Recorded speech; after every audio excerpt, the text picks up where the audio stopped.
Hello, my name is Jean-Michel Pawlotsky. I'm here in Paris, in the hospital, in my office, and delighted to be today with Professor Mario Mondelli, who is also in his office in Italy, to discuss diagnosis of COVID-19. Hello, Mario.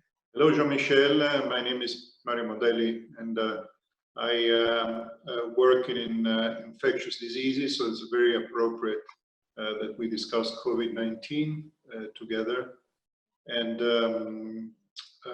I'm here in Pavia, professor at the University of Pavia, and clinical lead of the Division of Infectious Diseases here. So I think I'm handing over to you, Jean-Michel, to discuss the first topic.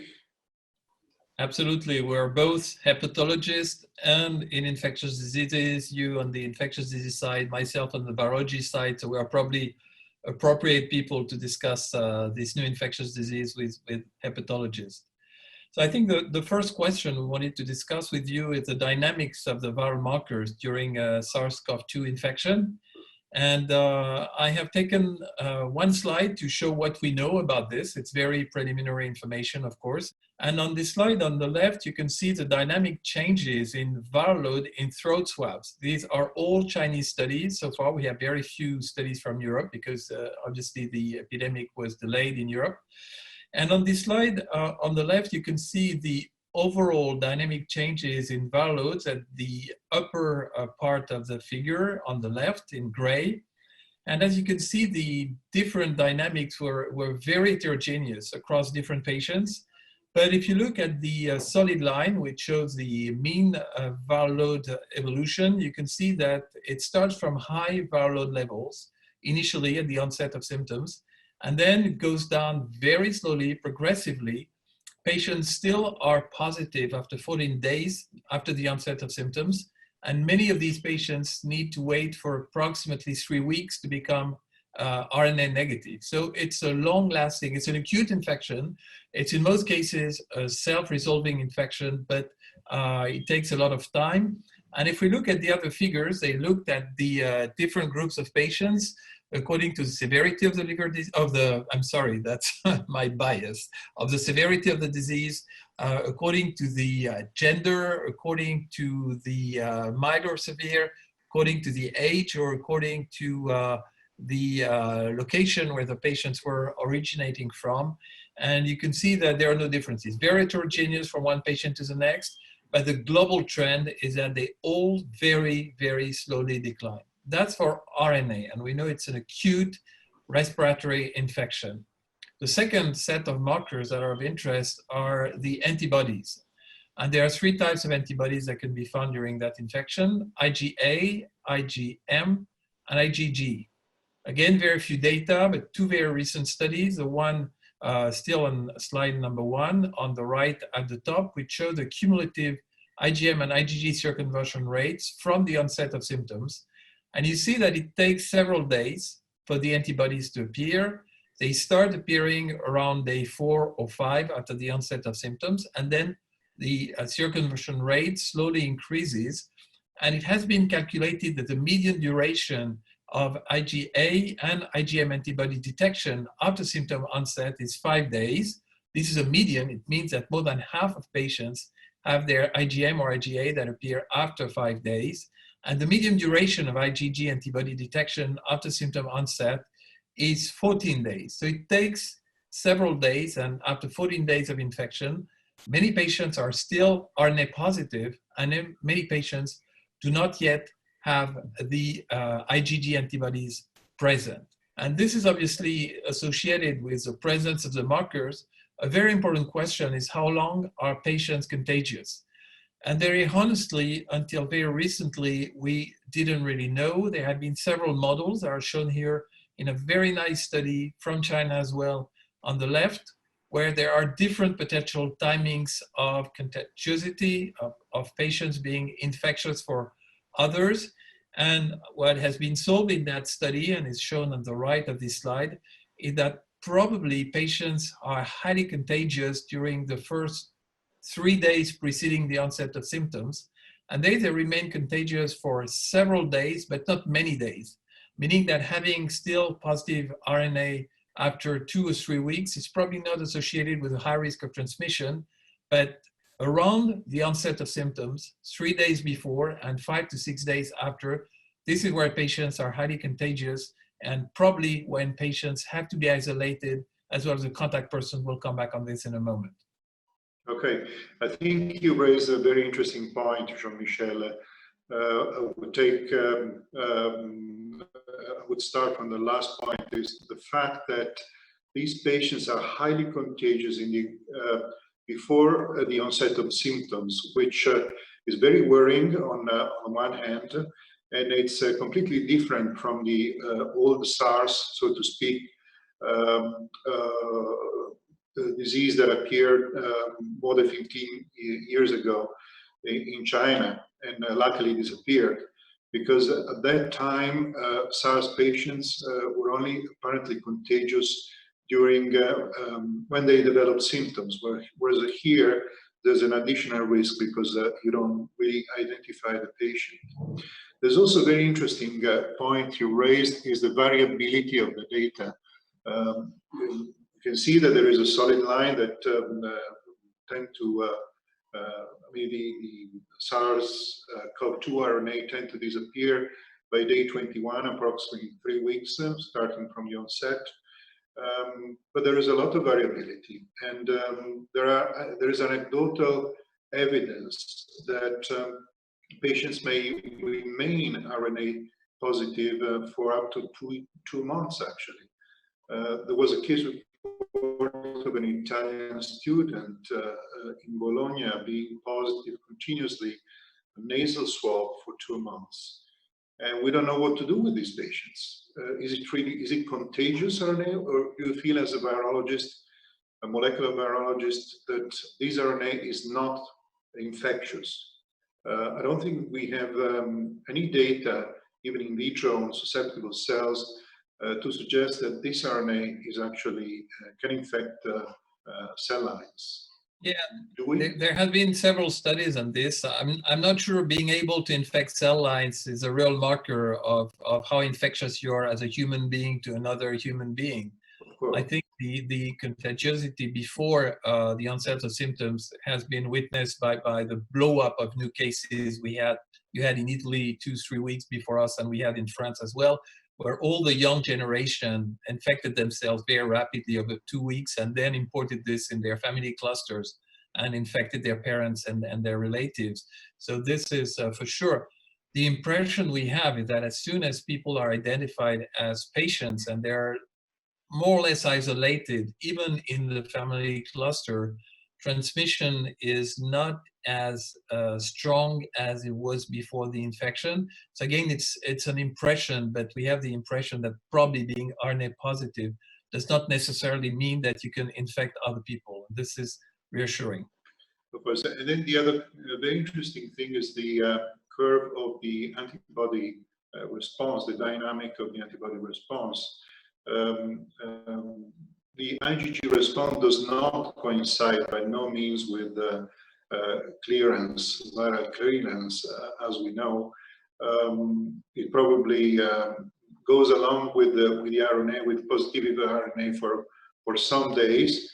But as you say, probably it may contribute to contain viral transmission. I mean, the presence of neutralizing antibodies, although with a very so-called low-tech, very imprecise method of infecting cell lines, still is the only method we have at the moment to detect neutralizing antibodies. And we do that when we prepare plasma from our donors to inject it into patients to try to modify the natural course of the disease. So I think we have to learn still a lot from the antibody response, really. But it does, it's very, it's impressive how it reflects the IgM and IgG response in an animal model. I mean, the adaptive response, which is more likely due to T and B cells takes about 10 to 14 days to develop, which is absolutely like an immunology manual, I would say. Yeah, it's. I think it's reassuring in a way. There have been many theories in the absence of any data, and now there is more and more information that suggests that this immunity is protective in a way, and there was no reason why it would not, because we have many other examples of acute viral respiratory infections where there is exactly the same kinetics. You have the RNA at the beginning, then disappears. Here it takes more time for any reason we have to understand. And then the immune response, and there are neutralizing antibodies, and this is very likely. The question we don't know the answer is how long will this protection remain in patients? And I don't know if you have any ideas about that. We don't know yet that. I think we're going to discuss that later on during this discussion. But there's probably evidence of reduced reduce protection over time. The people working at blood bank with the plasma donors tell me that neutralizing antibody drop very quickly. I mean, the titers drop very quickly after swabs become negative. RNA is eliminated from the host.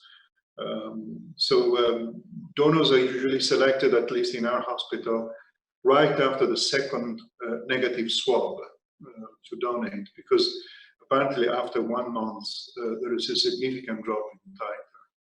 So that's very intriguing in a way. Okay, so maybe we could move on to the second question we wanted to address, which is very much related to the first one on the dynamics of the markers, which is how we can diagnose COVID-19. And I've put on slide number 3 a table, which is again taken from a Chinese paper, and which I think is the most complete studies that have been done so far, where they looked at a reasonable number of patients, 173, based on 1 to 7 days after the onset of symptoms for 94 of them, 8 to 14 days after for 135, and 90 patients between 15 and 39 days. Some patients were overlapping. Obviously, they had several samples for these patients. And we have 2 types of markers for diagnosis. We have RNA, which is generally done in nasopharyngeal swabs. And we have the antibodies, which are done in peripheral blood, including IgM and IgG. And so you can see here the sensitivity is shown for the entire group in red, and for each intervals post onset of symptoms in green. And you see that the sensitivity of RNA is decreasing with time, which is normal. More and more patients with time will become RNA negative. So it's not really a loss in sensitivity, it's just the natural course of the disease. So between day 1 and 7, 67% of patients are positive for RNA. It falls to 54 between days 8 and 14, and to 45% between days 15 and 39. Now, if we look at the antibody test and take total antibodies, this is the opposite. And again, normal based on what we've seen before. 38% are positive between day 1 and 7. It becomes 89.6% between days 8 and 14. And 100% of patients between day 15 and 39 in that study were antibody positive, some of them with IgM, the majority, and others with IgG. Not surprising, as we said, that the IgG seroconversion is delayed as compared to the IgM seroconversion. But if we combine RNA plus antibodies, and I'll come back on what we mean by combining, we can identify 100% of patients who have had COVID, RNA at the beginning for the diagnosis of infection, and antibodies later on during the course of the infection as a confirmation of a contact with the virus in patients who may possibly have cured the infection and no longer have symptoms. So one cannot be used instead of the other, and you can have both markers together. You can have only one, only RNA at the beginning, only IgG at the end, and in the middle, both can be present together. That's very important what you say, because combining serological assay with RNA, with, as you showed in this table, will probably cover all the possibilities and increase the chances of diagnosing COVID-19. There is a delay, of course, in the serological response, as you would expect, but there's also a consideration I would like to ask you. What do you think about the sensitivity of the nasopharyngeal swab? Because we found, at least here in our local hospital, that about 15% of patients who have COVID-19 are negative by nasal swab, and then they're positive in the bronchoalveolar lavage. Of course, this is not a routine diagnostic procedure, of course, but before serology has been implemented in Italy, which has been just very recently. I don't know about France, but really in some cases we made a diagnosis only in bronchoalveolar lavage. What do you think about that? Yeah, we had the same observation, and if you look at when we were at the maximum, at the peak of the epidemic in France, we had approximately 15% of patients were negative. Some of them could be diagnosed with the bronchoalveolar lavage, but this is a very dangerous procedure for the doctors, and the risk of being infected doing that procedure is high. So even people in the ICU are reluctant to do it for that reason and try to avoid doing it. The way we handle that was that we use CT scan as a complementary method for diagnosis, because these patients who have the negative nasopharyngeal swab and a positive lavage, these patients generally have very typical lesions on the CT scan, lung CT scan. We could complete diagnosis by doing a CT scan in these patients. Of course, well, in the next slide, we may discuss about who should be diagnosed and how. And we have developed what we call a virtual swab. If you combine a series of symptoms and typical radiological findings, I think the chances you diagnose COVID-19 exceeds 90%, even without a swab. But that's, of course, should be confirmed by swab. Just a question on this, because right. I think, I don't know what you think, but obviously the clinical symptoms, the presentation is very suggestive of COVID. And at some point when we're at the peak of the epidemic in France, and especially in the Paris area, we told people, okay, do we really need to do a PCR? Because everybody who comes to the hospital has COVID-19. They have typical symptoms. It's a clinical diagnosis. Now that we are, since we started the lockdown, going towards a decrease, and we have many less patients coming to the emergency room and many less patients with COVID, then we have patients with symptoms and they're not always positive. So I was wondering whether the virtual swab is also very dependent on the incidence of the infection at a given time point. And when everybody has a disease, it's okay. But when less people have it, it can be confounded with other infections. Of course, yes. And that's exactly what we see now in Italy. We have a less severe disease for no apparent reason, unless, of course, you have an advanced age and you have comorbidities. But the disease seems to be less severe. Plus, probably there are some therapeutic considerations. At the beginning, we were not using steroids, and now we can use steroids more liberally, I would say. That this has, in my view, has significantly improved prognosis. I think we just talked about the virtual swab. This is something that can direct you to the suspicion of COVID. And in fact, one first symptom in those who have very mild symptoms is anosmia and ageusia. Most of the people who have really only this symptom, or even just a bit of a runny nose, it's really very indicative, in our view, of COVID. Actually, the ENT specialists contacted us because last year they saw probably 10 or 12 patients with anosmia during 1 year, and now they started to see more than 20 patients with anosmia per day. Yeah. So there was a definite change. in 2020 compared to 2019. And of course, cough and runny nose, we just said that, fever over 37.5.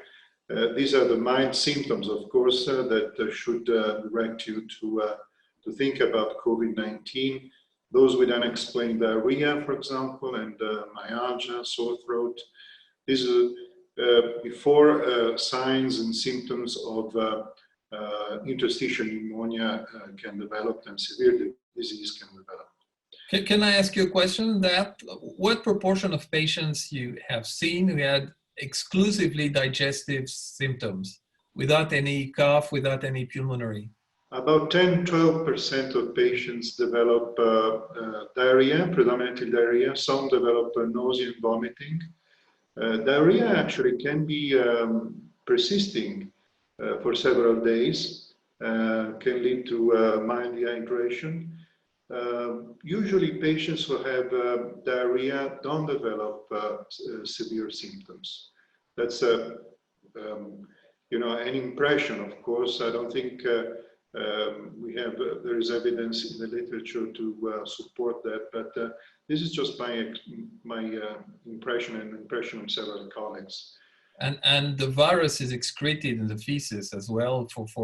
We don't know if it's infectious, but it's excreted, and you can find RNA for many days. Yeah. Absolutely, RNA has been found in toilets, and it's certainly excreted in the feces. Toilets in inanimate surfaces in the bathrooms, so definitely it can. We don't know about urine, but it doesn't seem to apparently to be excreted in the urine. So though renal insufficiency has been described, I mean, the disease is a systemic disease. One should not forget that. Receptors are expressed everywhere, although there is some discussion as to whether the AC2 receptors are the only receptor used by this virus. But certainly we have evidence of myocarditis, severe myocarditis. The virus has been shown in myocardial tissue, predominantly in local macrophages, but not in myocytes, curiously, although myocytes express a lot of AC2 receptors. We can have not much in the liver. Yes, because we see occasionally hepatitis, like over 500 ALT. So definitely there is hepatitis, although there's very little histological data to support that.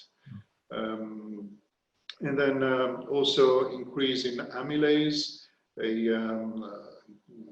increase in glycemia, although the pancreas does not seem to be badly hit by SARS-CoV-2.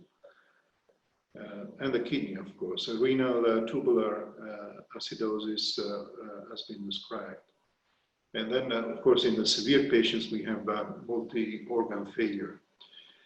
So who should be tested? That's another point. Beside those who have developed symptoms, the contacts, of course, in an ideal world should be all tested, although at the very beginning, because the system in Italy, I don't know about in France, but we're literally overwhelmed by patients.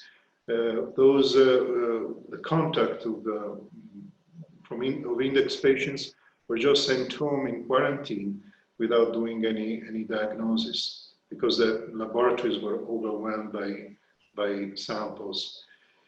The problem, and we're just around Europe, is how to test the guests of nursing homes. We know that in Italy, in England, and particularly in Spain, there's been a lot of deceased patients in nursing homes because they were not timely recognized as COVID-19 patients. So most of our elderly people were hit badly by COVID-19. And then lastly, I would just like to comment on the fact that we now have a problem in Italy with a drop in COVID-19 patients being admitted to hospital. How to recognize routine patients or patients with other pathologies, how do we isolate early those patients in an effort to avoid hospital transmission? Because it would be a real disaster. Same problem here. Yeah, same problem.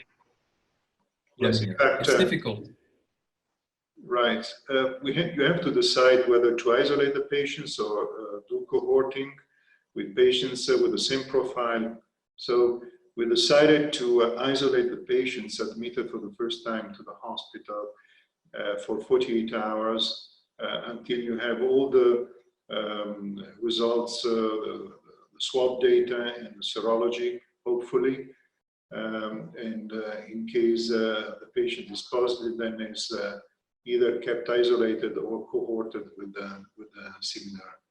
similarly infected SARS-CoV-2 positive patients. So I think the next question is how should we test patients for COVID infection? Yes, you can certainly help. You can do it, yes. I think we already discussed it. The nasopharyngeal swab is fine with some limitations. I think we have very good PCR tests. Some of them were homemade at the beginning, and then the industry started providing some kits to do it, and with good sensitivity and specificity. So I don't think we have a problem with this. We still have a small problem with serological assays because they have been late. So we've been testing the serological assays for performance recently, and still we don't have many to do. I think starting from next week or the week after, we'll have hundreds of tests. I think what is very important to understand is that not all of the ones that are on the market are good. Some of these assays have a very poor sensitivity, others have a very poor specificity, and it's very, very important that these assays be evaluated for their performance before using them in the clinic. Because if you have, let's say, there was an example, for instance, Spain ordered thousands, hundreds of thousands of tests from China before knowing that the test was very bad. It was not sensitive, it was not specific, could not be used. And the country and the government spent money on nothing. So I think we will learn probably rapidly within the next few days, 2 weeks, on which tests should be used, but my recommendation would really be to use tests that have been validated for sensitivity and specificity and can be used large scale with high throughput, because we'll have to test a lot of people. And I think we are going to start with people who work in our hospitals, because there is a demand and the healthcare workers want to know if they have been exposed, if they are protected. And it's also important for us to know what the level of infection and protection we have in the hospital. What do you think about point of care tests? Will they become something like in China? They claim that they would do the test in the streets and just with a drop of blood, and you have the answer in 15 minutes. I mean, you probably tested tens of those. I did less, but was also very unsatisfied. But do you think if we have an acceptable test, even with the less sensitivity compared to classical ELISA, would this become feasible? I mean, to start separating patients into the COVID-19, into SARS-CoV-2 positive and negative? Yeah, I think it can be done in a context of public health studies or procedures in a country or in a region. But as you said, these are very frustrating assays so far. Many of them are very, very, very bad. Lack sensitivity, lack specificity, cannot be used. So it's exactly the same story as for hepatitis C, by the way. You have to validate these assays. Some of them are very bad, others can be used, and then you have to think about how to use them.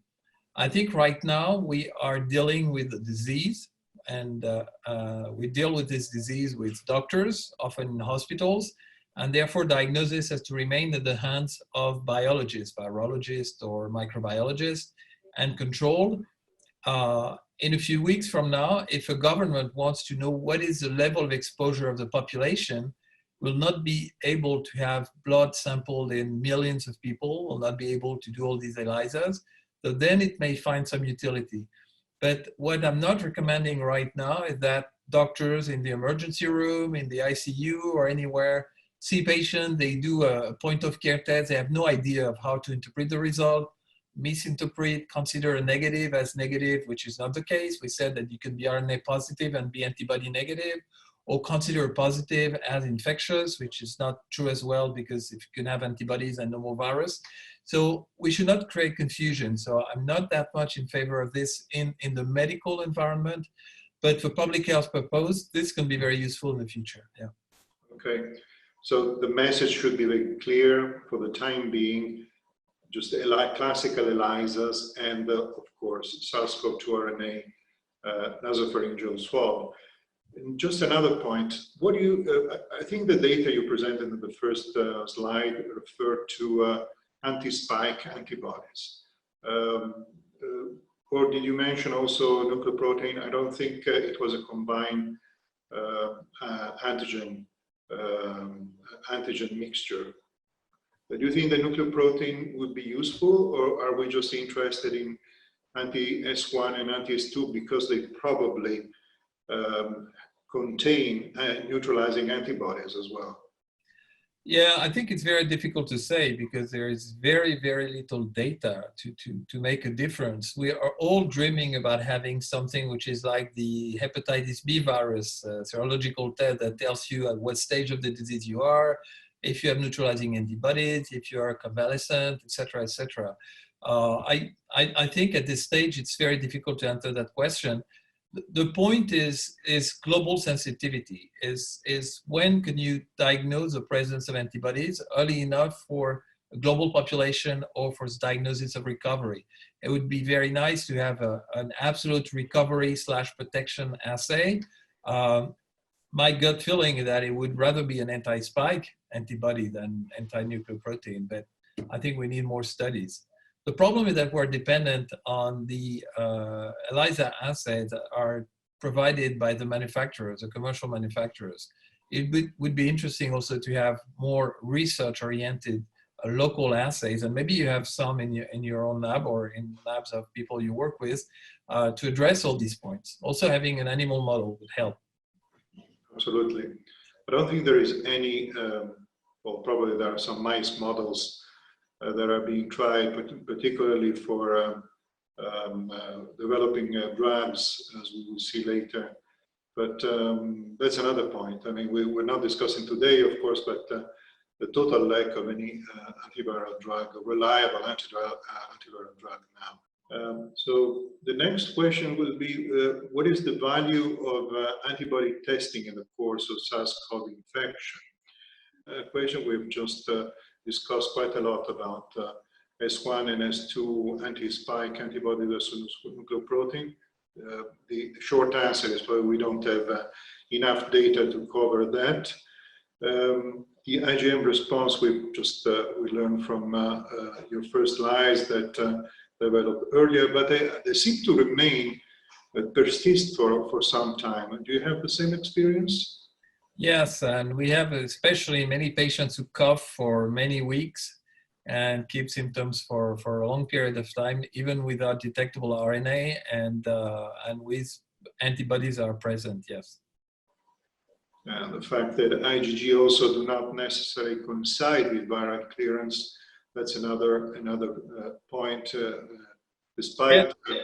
And there's another point, which is that some patients have super infections also, and with other viruses or bacteria, and they're not always explored for that. So if we were able to have leverages for everybody, we would probably find different types of things. So they may have super infection that make the disease to stay for longer. Absolutely. That's another important message also, is to vaccinate against flu, yeah.